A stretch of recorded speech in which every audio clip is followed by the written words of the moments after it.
Então, dito isso aí, eu vou começar a falar de quais instrumentais você deve comprar. Então, eu vou falar aqui os instrumentais de uma caixa básica, aquela caixa que provavelmente você vai usar em todas as suas cirurgias, podendo usar outras caixas anexas ou não. Normalmente, essa caixa vai variar aí entre 28 e 30 instrumentais. Você pode falar assim, professora, eu não vou comprar tudo isso. Ok, eu estou te falando aqui o que é o ideal. Pode ser que no início você, em vez de comprar 5 tesouras, vai comprar somente 3 tesouras. E aí vai fazendo as cirurgias, vai entrando, né, o dinheiro e você vai investindo mais no seu material cirúrgico. Então, nós começamos aí falando dos cabos de bisturi. Eu dividi os materiais de acordo com as classes em que eles se encaixam. Então, primeira classe aí é o material da diérese. Diérese quer dizer separação dos tecidos. Então, cabo do bisturi. O cabo do bisturi aí, eu coloquei o cabo 3 e o cabo 4. Nós sabemos o tamanho do cabo do bisturi pela informação aqui na base do bisturi. Olha, esse aqui é o cabo 3 e esse aqui é o cabo 4. O que vai diferenciar o 3 do 4? Basicamente, o tamanho dele, né? O 4 é um pouquinho maior, mas principalmente são as lâminas que se encaixam no 3 e as lâminas que se encaixam no 4.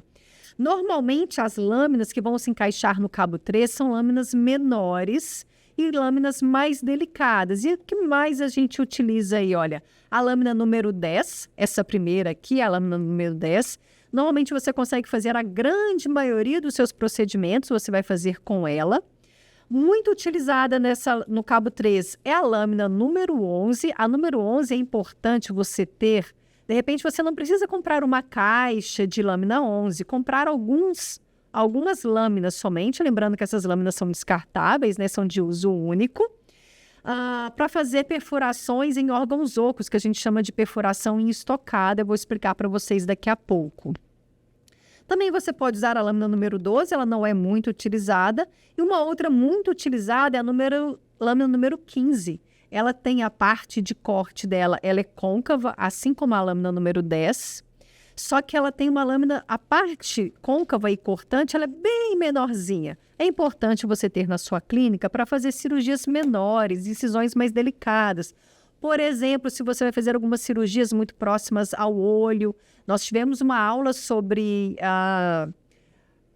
prolapso de glândula de terceira pálpebra, né? Que nós falamos do uso dessa lâmina para fazer a incisão na hora de corrigir esse tipo de prolapso. Se você não assistiu também, nós falamos sobre esse tipo de material nessa aula. Dá uma olhada lá no Veste Profissional que você encontra. Então, são as mais utilizadas no cabo 3, são essas lâminas.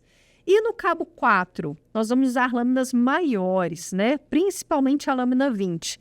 Preciso ter ter os dois cabos, o 3 e o 4? Tem profissionais que gostam de fazer a primeira incisão, a incisão na pele, usando o cabo 4, usando a lâmina maior, a lâmina número 20. E depois termina a cirurgia usando o cabo menor, o cabo número 3. Eu, particularmente, uso muito mais, ou quase sempre eu uso somente o cabo 3, que ele é um pouquinho menor do que o cabo 4, tá? Então, você pode comprar ou não o cabo 4, dependendo se você vai querer ou não optar por uma lâmina maior para fazer a incisão na pele do seu paciente, tá? Mas tem que ter. E aqui eu trago outra coisa importante, né? Já ensinando um pouquinho mais da técnica, como que você deve segurar o seu bisturi. Então, existem duas formas. Vou trazer aqui uma terceira forma mais adequada de você empunhar ou manusear o seu bisturi.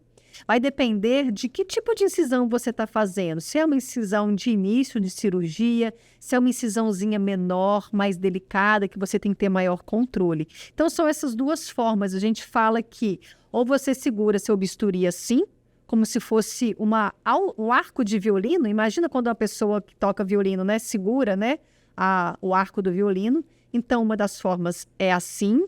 Ou a outra forma, geralmente para começar a cirurgia, a incisão da pele, eu sempre seguro dessa forma, tá?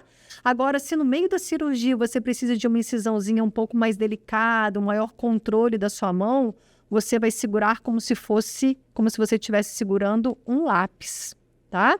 Então, são as duas formas mais usuais de você segurar o seu cabo de bisturi.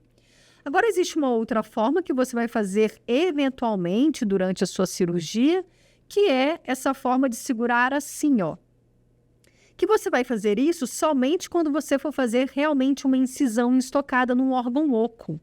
Por exemplo, você vai abrir uma bexiga, você vai abrir uma bexiga, um estômago, você pega, olha, e geralmente você pode usar aqui a sua lâmina número 11 e você vai pegar o órgão oco assim, ó, imagina que é a bexiga aqui e vai fazer a incisão estocada desse jeito, certo?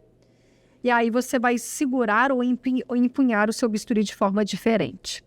Então, terminamos aí falando do bisturi, agora nós vamos falar das tesouras. As tesouras também estão no grupo da diérese, e aí eu trago para vocês a anatomia da tesoura. Sim, a tesoura tem uma anatomia também.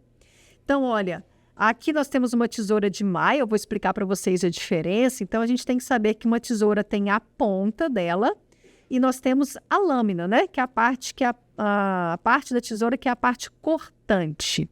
Nós temos aí a parte da articulação, onde a gente tem um parafusinho, que nós chamamos de articulação ou fulcro, tá? As hastes e os aros ou anéis. Então, toda tesoura aí vai ter essa anatomia básica dela. E agora eu vou explicar para vocês como você deve empunhar uma tesoura. E não só a tesoura, mas todo material que tenha aros ou anéis, como uma tesoura tem. Muita gente tem o hábito de segurar uma tesoura assim, olha. Geralmente os meus alunos que estão começando a técnica operatória, eles seguram uma tesoura assim, ó. Você pede para o aluno cortar um papel, ele segura com o dedão e o dedo indicador. Isso não é a forma correta de você segurar uma tesoura ou qualquer outro instrumental que tenha aro, certo? Você vai segurar com o dedão em um dos aros, o quarto dedo ou o dedo anelar, ali onde vai a aliança, tá? Então, e esse dedo aqui e o outro dedo aqui, ó. Então, é desse jeito que você deve segurar uma tesoura. Fica muito mais firme, você tem muito mais controle da sua tesoura ao empunhar esse instrumental dessa forma. Então, não é correto com esse dedo do meio e também não é correto com o dedo indicador, tá?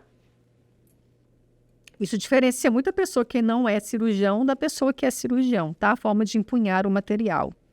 Então, as tesouras. Que tesoura eu tenho que comprar para uma caixa? Quantas tesouras eu preciso comprar para uma caixa? Então, eu vou te explicar para vocês que nós temos 3 tesouras que são as essenciais.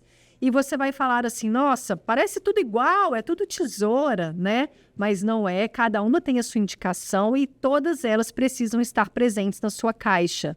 Nós temos aí, então, a tesoura de Metzenbaum, a tesoura de maio, que é essa do meio, e a tesoura cirúrgica. Sim, você precisa ter pelo menos, mas bem pelo menos mesmo, o ideal seria que você tivesse 2, mas pelo menos uma de cada.